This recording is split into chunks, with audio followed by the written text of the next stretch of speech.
27 de maio de 2013.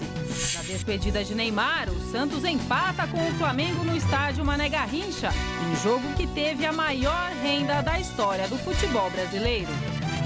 São Paulo ganha da Ponte Preta por 2-0 e afasta a pressão após os fracassos no Paulistão e Libertadores da América. No confronto entre os campeões carioca e paulista, deu empate. O Botafogo saiu na frente, mas Paulinho marcou no segundo tempo e evitou a derrota do Timão. Corinthians sente os efeitos de sua própria competência e do acúmulo de jogos. E Tite terá desfalques para o jogo de quarta-feira. Palmeiras não joga bem na estreia da Série B, mas Thiago Real garante a vitória do Verdão diante do Atlético Goianiense. Tem também um show de gols pelo Brasil e nos campeonatos da Europa.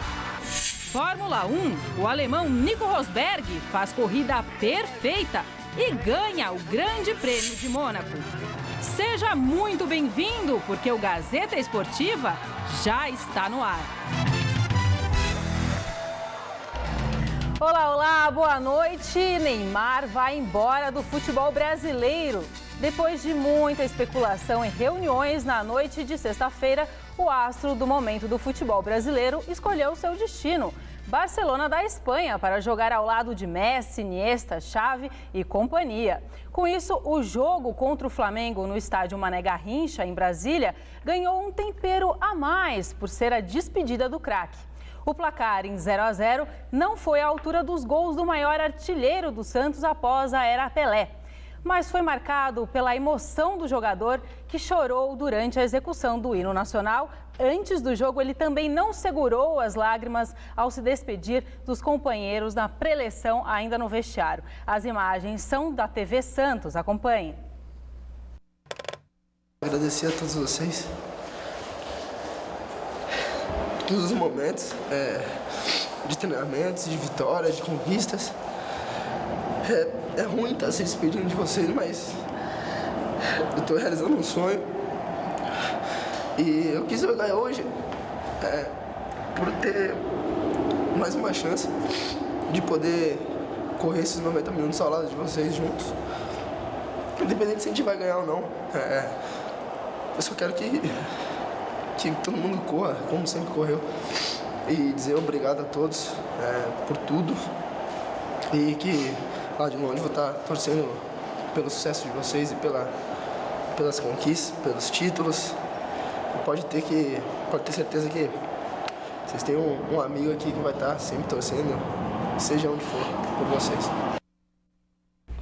Grande noite para você que acompanha o Gazeta Esportiva, momento de emoção. Veja só, o Neymar tem uma história de praticamente uma década no Santos. E é só um garoto, tem 21 anos, a gente pode esquecer disso.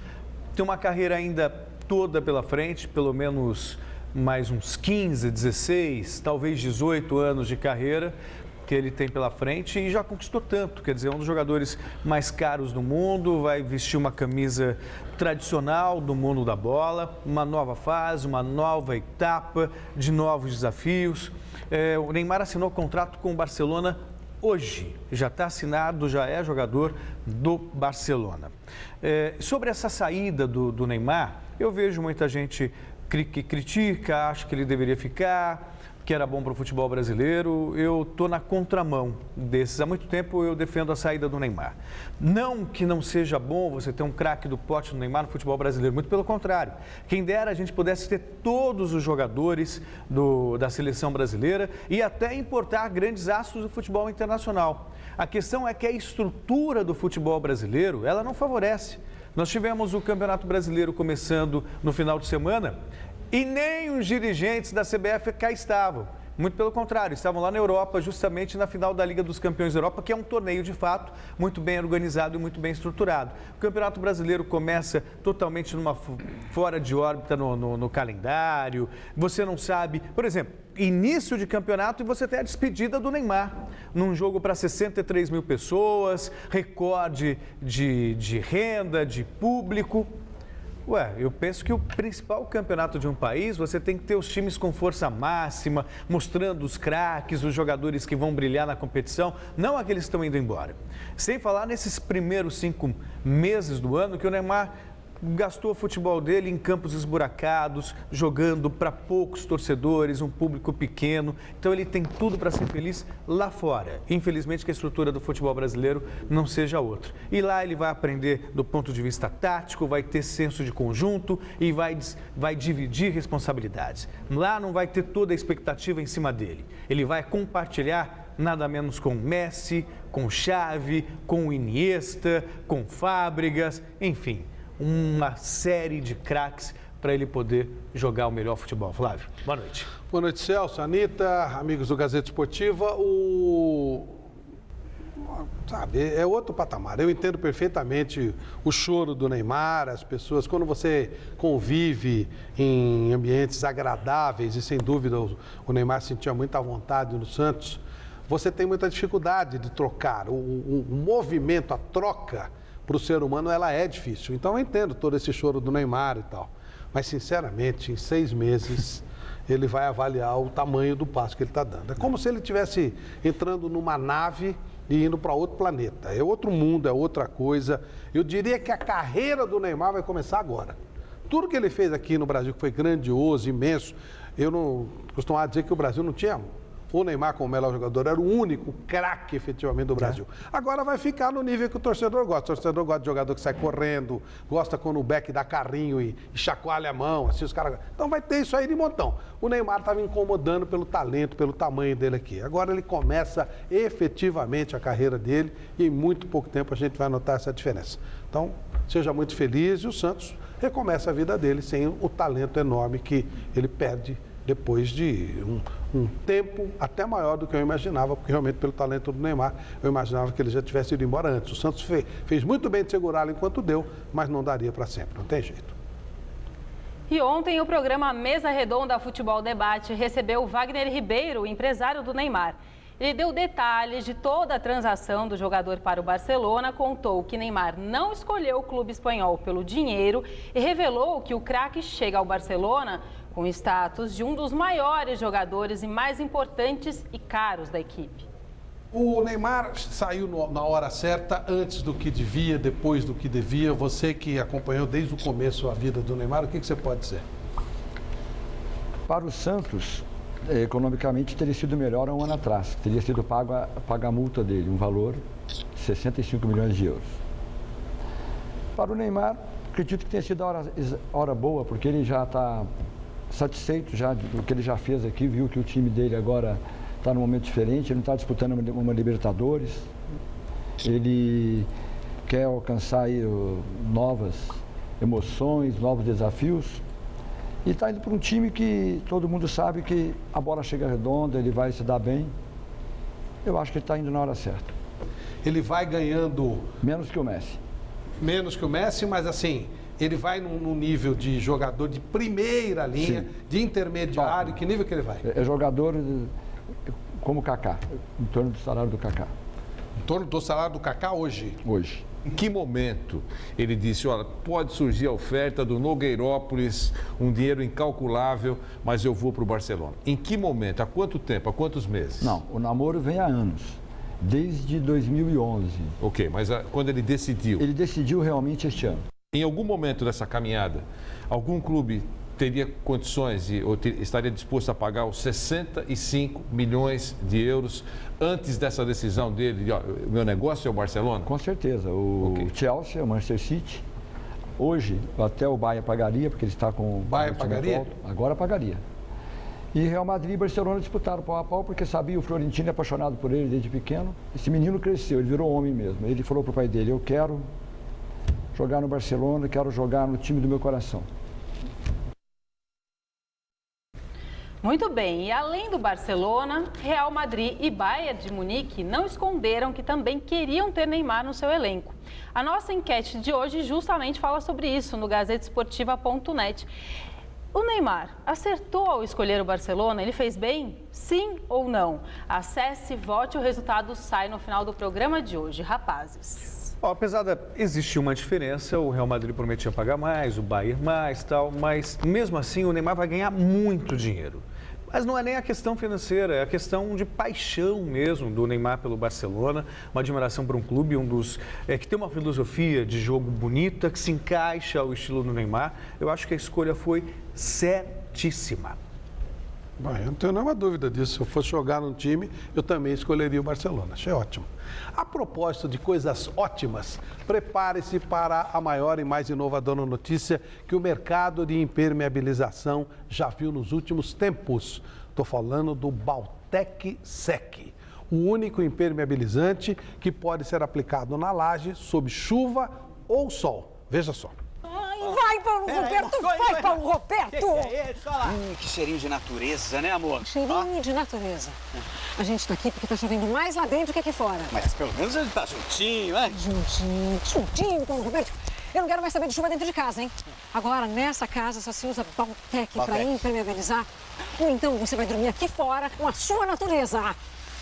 Baltec Sec, o único impermeabilizante que pode ser aplicado na laje em dias de chuva e sol. Baltec, impermeabilizando o Brasil. Baltec Sec é o único impermeabilizante no mercado brasileiro. Olha só o que o Zé Mauro Negro conseguiu para você. Olha só, 10 anos de garantia no produto. 10 anos, ou seja, qualidade total. 10 anos de garantia, convenhamos, no que você tem 10 anos de garantia. E não se esqueça também do Baltec Transparente, que protege de vazamentos e de pichações. Acesse www.baltecbrasil.com.br. Guarde essa marca, Baltec, impermeabilizando e colorindo o Brasil. E sem grandes mudanças com relação à equipe que fracassou no Paulistão e foi eliminada na Libertadores, o São Paulo estreou no Brasileirão com uma importante vitória diante da Ponte Preta em Campinas. Veja os gols com a narração de Fernando Solera. Lúcio também, demorou, saiu o Lúcio de cabeça, é gol. Gol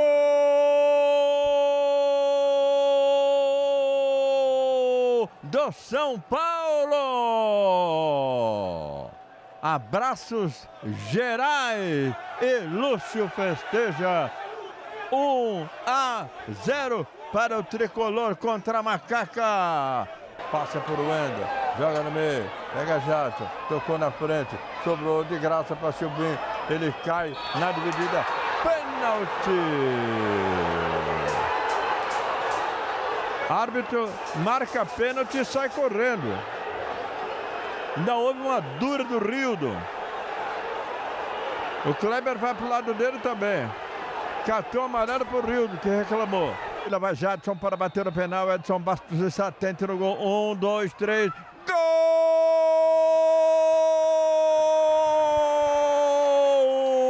do São Paulo! Uma boa vitória do São Paulo, começa o campeonato com vitória, fora de casa, um campeonato muito difícil. E nesse campeonato, por pontos corridos, acabou aquela história, ganhou em casa, empatou fora, é boa campanha. Nada disso. O que faz a diferença justamente na briga pelo título são as vitórias conquistadas no terreno adversário. Portanto, um excepcional começo para o São Paulo, um triste começo para a Ponte. Obviamente, Flávio, ainda tem 37 rodadas pela frente, mas para quem luta para não cair, começar perdendo em casa é perigoso. A Ponte não luta para não cair, a Ponte luta no mínimo por Sul-Americana, mas é claro que existe essa preocupação para todo mundo. Ontem criou muitas oportunidades, mas não aproveitou. O São Paulo foi pragmático. Nos momentos em que esteve melhor na partida, e em muitos momentos São Paulo esteve melhor, ele aproveitou bem as situações e o time do São Paulo vai ganhando mais confiança, vai ganhando mais segurança. Agora, realmente é muito cedo para a gente fazer qualquer tipo de avaliação no todo, né? De um lado ou de outro, mas ontem a vitória do São Paulo foi absolutamente merecida, ele soube aproveitar os momentos em que esteve melhor. E a partida entre Corinthians e Botafogo não foi exatamente do jeitinho que a Fiel queria, né? No duelo entre o campeão paulista e o carioca, deu empate. O Botafogo saiu em vantagem no placar, mas depois Paulinho fez um gol e evitou a derrota do Timão em pleno Pacaembu. Fernando Solera. Ladeira jogou a Sidov. Bom jogador, Geladeira. Sidorf chegou, cruzou na cara do gol. Gol!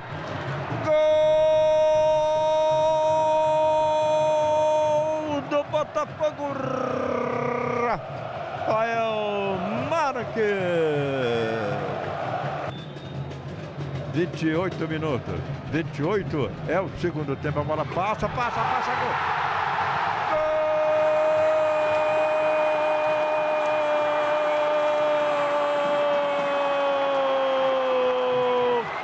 De Paulinho.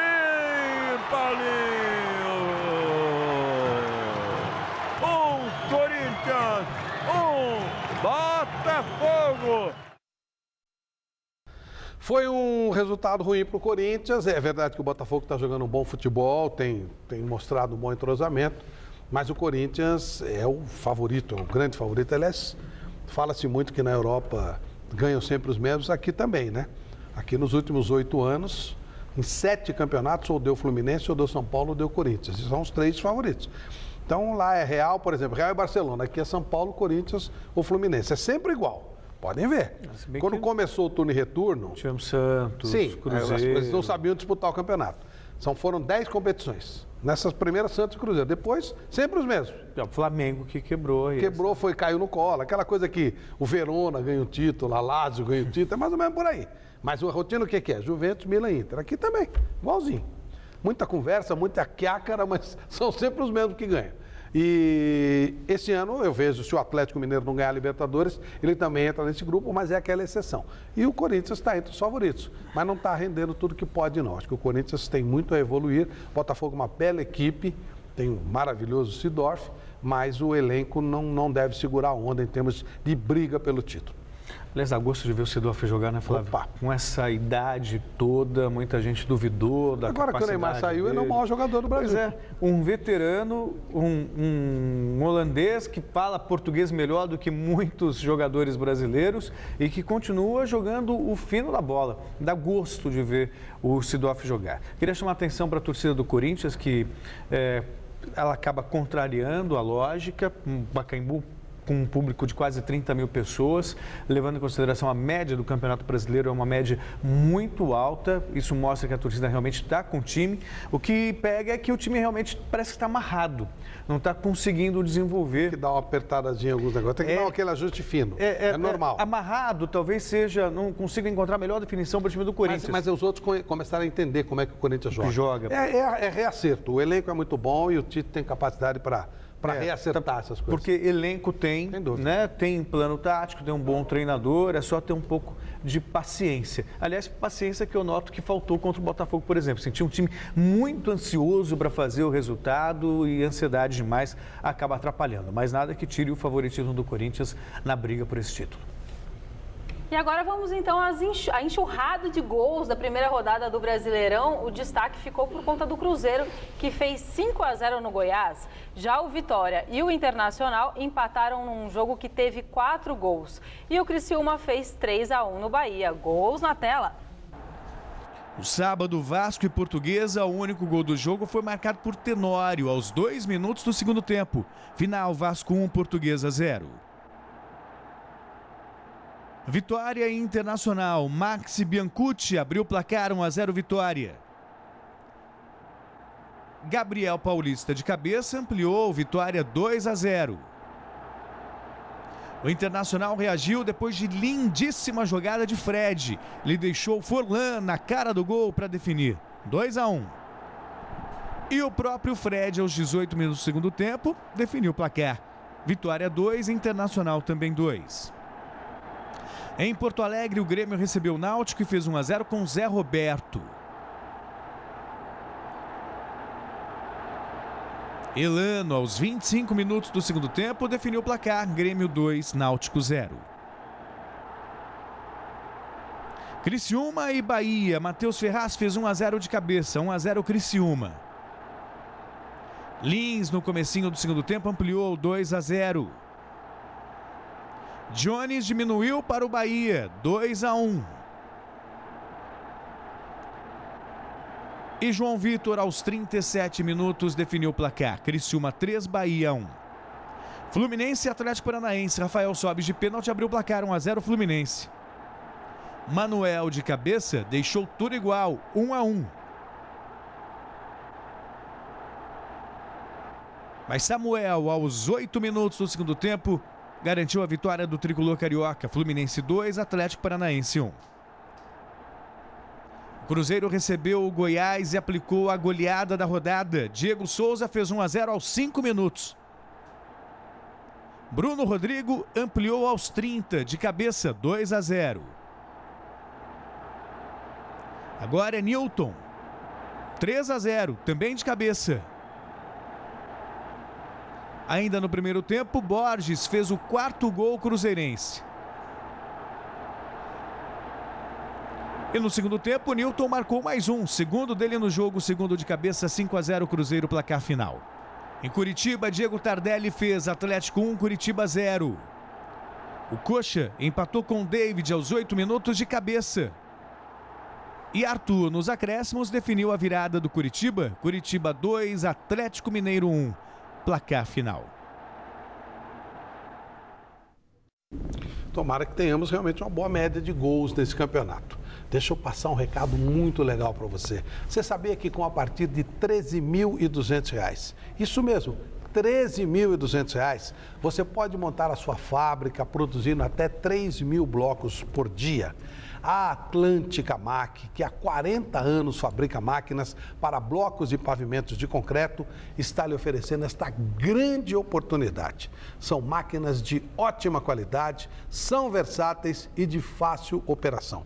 Confira o VT.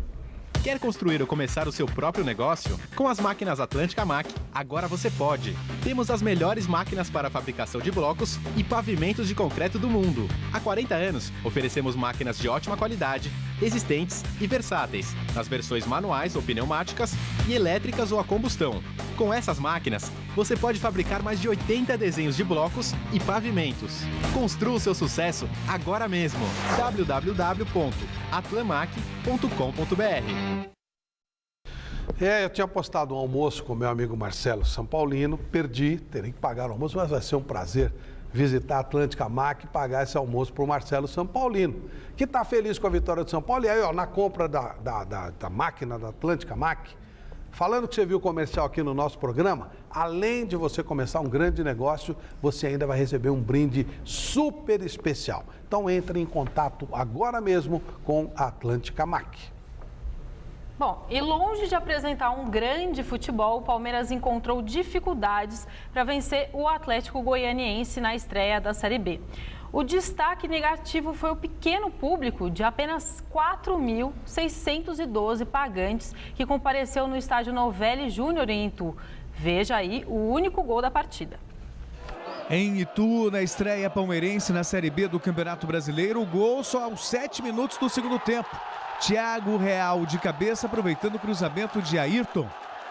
Final, Palmeiras 1, Atlético Goianiense 0. Bom, foi um bom começo, venceu, isso que importa. O Palmeiras passou um sufoco no final do jogo, desnecessário, talvez pudesse ter matado o jogo antes, correu um risco por ter recuado demais, mas talvez também, apesar de ser Série B, Flávio, apesar de ser segunda divisão, também tem o nervosismo da estreia assim. Afinal de contas, a responsabilidade é até maior do que da Série A, porque na Série A o Palmeiras daria jogando simplesmente. O título seria uma consequência. Já na Série B é obrigação ser campeão e voltar. Pelo menos voltar. Eu acho que o Palmeiras vai ser campeão, mas voltar é o mais importante. E o Palmeiras está cuidando da vida. Ontem já embarcou, tá certo, Anitta? Tá certo, o Palmeiras já está no Nordeste. Ontem os jogadores se reapresentaram na academia de futebol e seguiram viagem para Maceió, lugar gostoso. O repórter Jonas Campos esteve no Aeroporto Internacional de Guarulhos, sabendo aí como é que foi esse embarque. Vamos ver.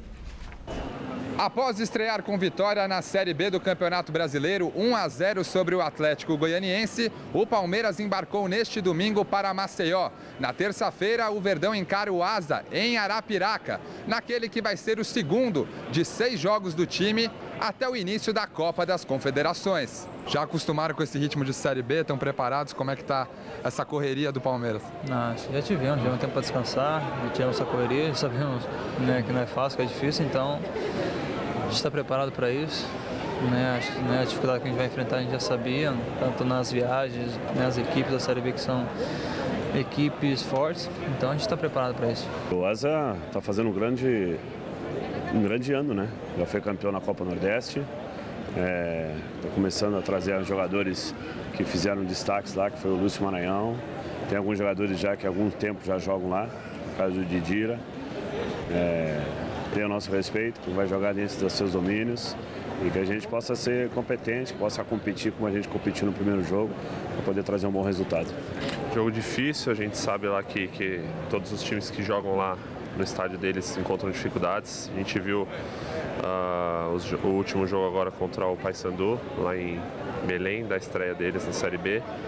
E a gente sabe da dificuldade que vai, mas a gente vai para lá com a cabeça boa para tentar conseguir os 3 pontos. Ainda na Série B, o São Caetano empatou com o Ceará em 0-0 no estádio Anacleto Campanella. Em Juazeiro do Norte, o Icasa ganhou do Sport de Recife por 2-1. O Chapecoense goleou o Boa Esporte em Varginha por 4-1.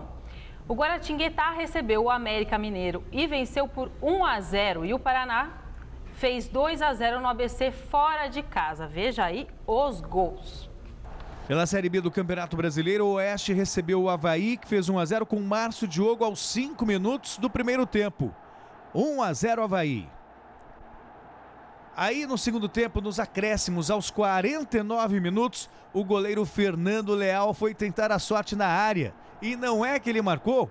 Gol de empate do Oeste. Oeste 1, Avaí também 1. Mesmo placar do jogo entre Paysandu e Asa de Arapiraca. Rafael Oliveira fez o primeiro. Paysandu 1-0. Wanderson empatou para o time alagoano. Figueirense e América de Natal. Cascata abriu o placar para o time potiguar, 1-0.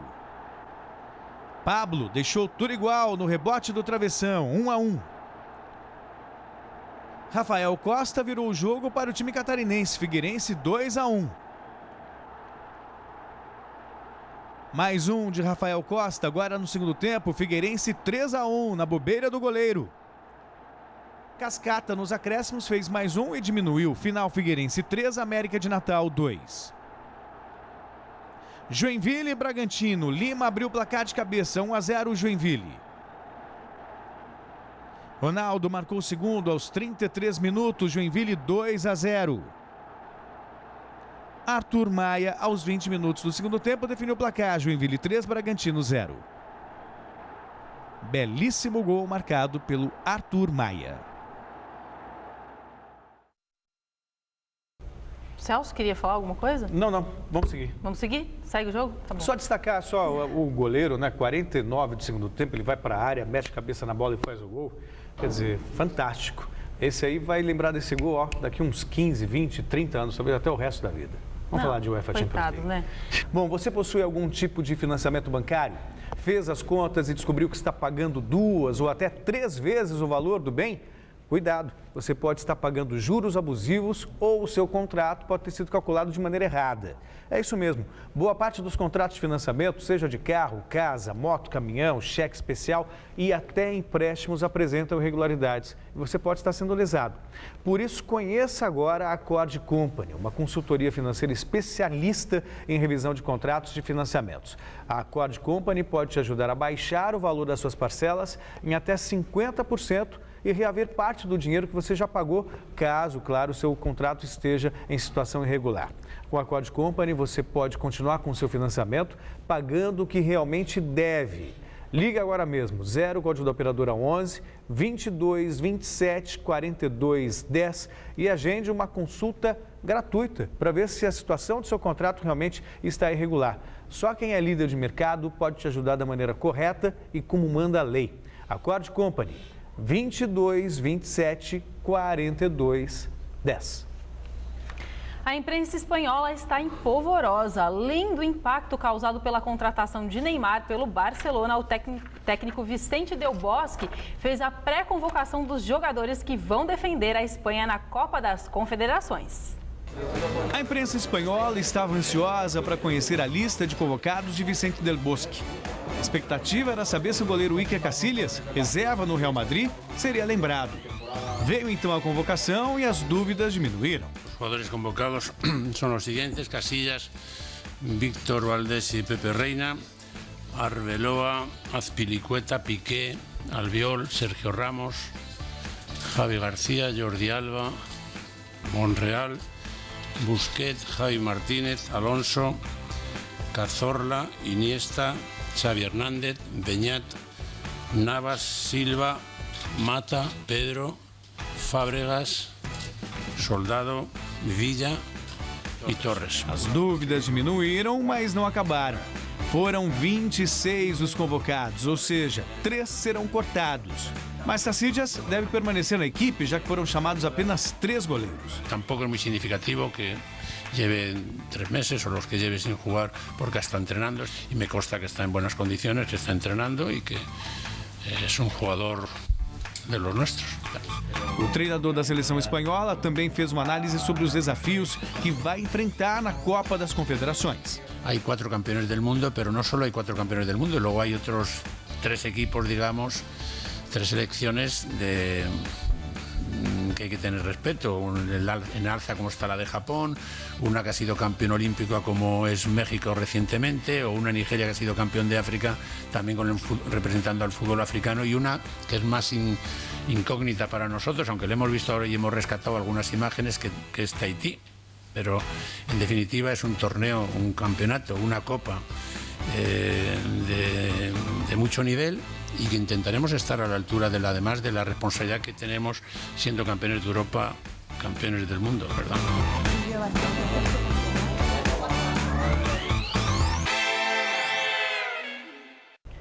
E a segunda-feira começou com um susto na Arena Fonte Nova.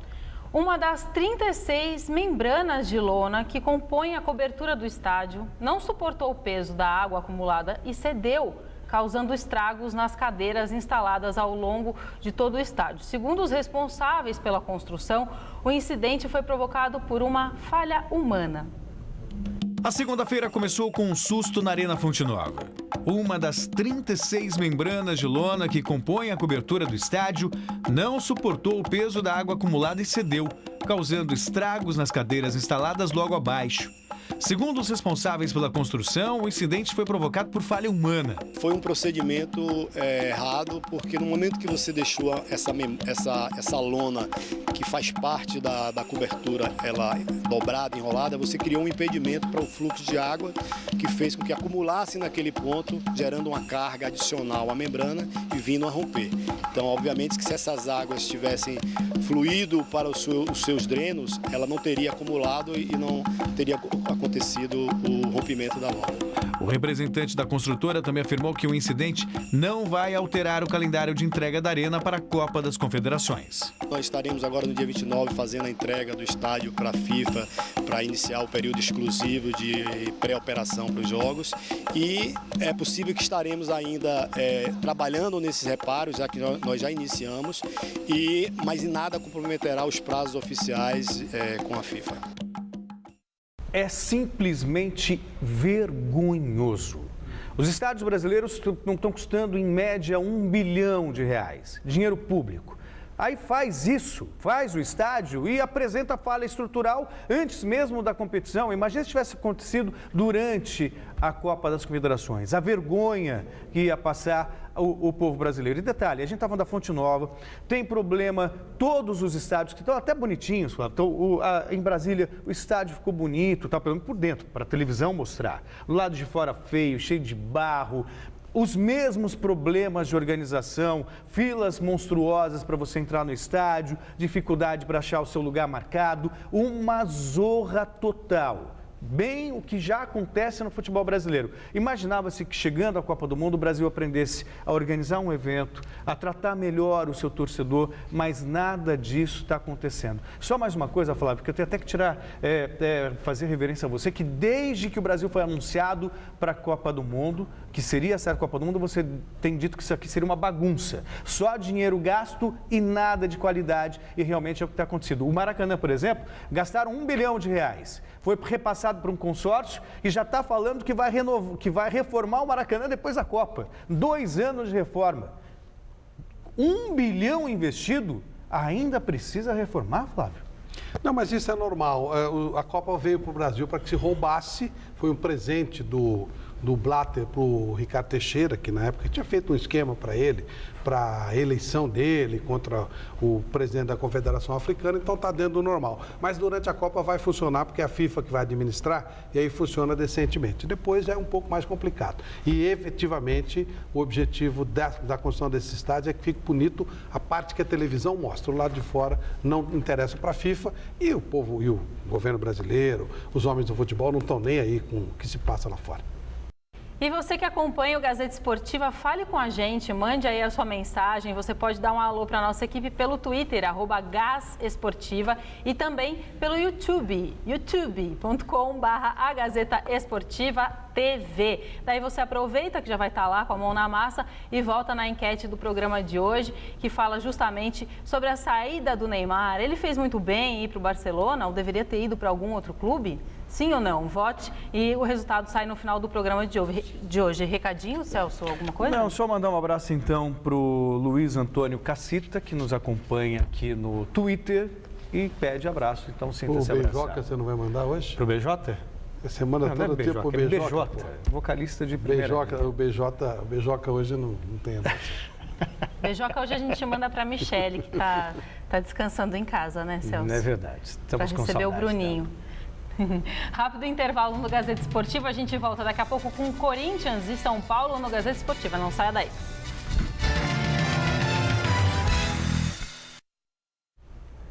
E depois do empate com o Botafogo, os jogadores do Corinthians ganharam folga no domingo. Nessa segunda-feira, o técnico Tite já começou a preparar a equipe para o jogo contra o Goiás na próxima quarta-feira em Goiânia. O repórter Alexandre Silvestre esteve no CT do Joaquim Grava acompanhando essa segunda-feira. Vamos lá. Onde há fumaça, há fogo. Após Paulistão e Libertadores, o Corinthians se cansou. Esgotamento físico e mental. Então, como dar um refresco logo no começo do Campeonato Brasileiro, hein? As equipes que chegam mais longe, né, nos estaduais, acabam tendo esse desgaste, né? Mas acho que por isso que o professor Tite prioriza tanto de ter um elenco forte, um elenco com bastante gente de qualidade para poder suprir algumas necessidades que a gente tem no caminho aí. É por isso que o Tite troca tantas informações com membros da comissão técnica e com sua prancheta. Pode riscar o Paulo André e o Paulinho dos planos, professor. O zagueiro se machucou no sábado e o volante vai para a seleção brasileira. Alessandro, com dores musculares, também é desfalque. Contra o Goiás, quarta-feira, no Serra Dourada, a vaga na lateral direita continua com o Edenilson, que deixou definitivamente de ser volante para brigar numa outra posição. Toda chance é bem-vinda, né? E eu vou dar meu máximo para que essa seja uma chance em definitivo de permanecer no time. É o reflexo de um grupo unido que prima pela conversa, pela comunicação, pela verdade. Se o Jorge Henrique está de saída do Corinthians porque mentiu, o Edenilson, antes de assumir essa briga pela lateral direita, consultou a chefia. A gente teve uma conversa, eu, o Edu, o Tite, e a gente acabou entrando nessa questão aí. Eu acabei falando que, como eu tive uma sequência grande na Libertadores, queria ter uma sequência também na lateral de novo, né? E acho que é isso. Agora a chance foi dada para mim e eu tenho que aproveitar. Caso o Paulinho seja vendido, Edenilson até quebraria um galho no meio de campo, mas talvez nem precise. Maldonado foi contratado, Guilherme está por aí e o Ibson chegando. Danilo nem pintou hoje no gramado e deve ser poupado. Guerreiro está melhorzinho da gripe.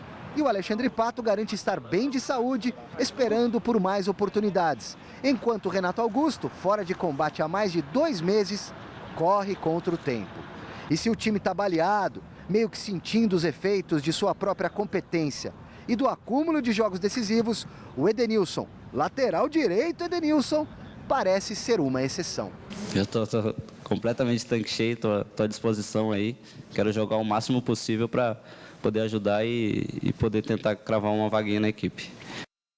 Alguém pode se espantar ou surpreender com a notícia: ué, o Corinthians está cansado. Normalmente, a média do futebol mundial, Flávio, me corrija se eu estiver equivocado, em torno de 70 partidas no máximo. Não chega a 70, não. Não chega a 70. Entre 62 e 65. Pois é. Nós temos 4 meses de bola rolando no futebol brasileiro. O Corinthians já jogou simplesmente 32 partidas. Ou seja, 1/3 do ano e o Corinthians jogou praticamente mais da metade do que se joga lá fora. Então, o calendário ele é extremamente irracional. Tudo porque você tem um campeonato paulista com 19 rodadas modorrentas que não valem nada, e depois você tem a fase que vale, basta uma... E que também vale o troféu de Miss Simpatia. Pois é, quer dizer, então, só o campeonato paulista consumiu 24 datas em 4 meses, Flávio, ou seja, é muita coisa. É só tirar o campeonato regional do calendário, fica tudo certo. Pode ver, tira o campeonato regional e para de atrapalhar. Aliás, 23, não 24, mas enfim. O ano que vem, eu acho que a gente começa a melhorar isso. Acho que tem uma boa expectativa de um bico nesses campeonatos regionais. Não para 2014, para 2015. Vivendo um clima bem melhor que o das últimas semanas, os jogadores do São Paulo se reapresentaram nesta tarde, comemorando a boa vitória diante da Ponte Preta em Campinas. No CT da Barra Funda, as informações do tricolor com Osmar Garrafa. Não poderia ter sido melhor a estreia do São Paulo no Campeonato Brasileiro. O tricolor foi o único paulista a vencer na primeira rodada e também a única equipe que venceu jogando fora de casa. O elenco ainda comemora esse feito. É sempre bom começar ganhando, né? Ainda mais fora de casa, de uma equipe qualificada que é a Ponte Preta. Com certeza, dentro do Moisés Lucarelli vai tirar ponto de muita equipe considerada ao título. Eu acho que isso vem da preparação que foi feita, os 15 dias que nós ficamos praticamente em Cotia concentrados, trabalhando principalmente psicologicamente pelo primeiro semestre que não foi bom que nós passamos. Então acho que é sempre bom começar ganhando e dessa forma que a gente vai criando força, vai criando uma equipe para poder dar sequência no campeonato. Amanhã à tarde, no Centro de Treinamentos de Cotia, o técnico Ney Franco comanda o último trabalho para definir a equipe que quarta-feira à noite enfrenta o Vasco da Gama no estádio do Morumbi pela sequência do Campeonato Brasileiro. Para esta partida, como é sabido, Edson Silva, que foi expulso ontem contra a Ponte Preta, vai cumprir suspensão automática e fica de fora. O mesmo acontecendo com Jadson. O jogador não enfrenta o Vasco e fica de fora dos próximos jogos do São Paulo porque vai estar a serviço da seleção brasileira. Por outro lado, a boa notícia fica por conta de Rogério Ceni, que treinou normalmente hoje à tarde e pode ser confirmado como a principal novidade do tricolor quarta-feira contra o Vasco no estádio do Morumbi. Do CCT do São Paulo, Osmar Garrafa para o Gazeta Esportiva. Muito bem, resultado final da nossa enquete no site da GazetaEsportiva.net. O Neymar acertou ao escolher o Barcelona? Sim ou não? 80% sim. Então, o Neymar fez muito bem, né, rapazes? Sem dúvida. Sem dúvida. Então, muito obrigada, um beijo e a gente volta amanhã. Fique agora com o Jornal da Gazeta. Até já. Gazeta Esportiva.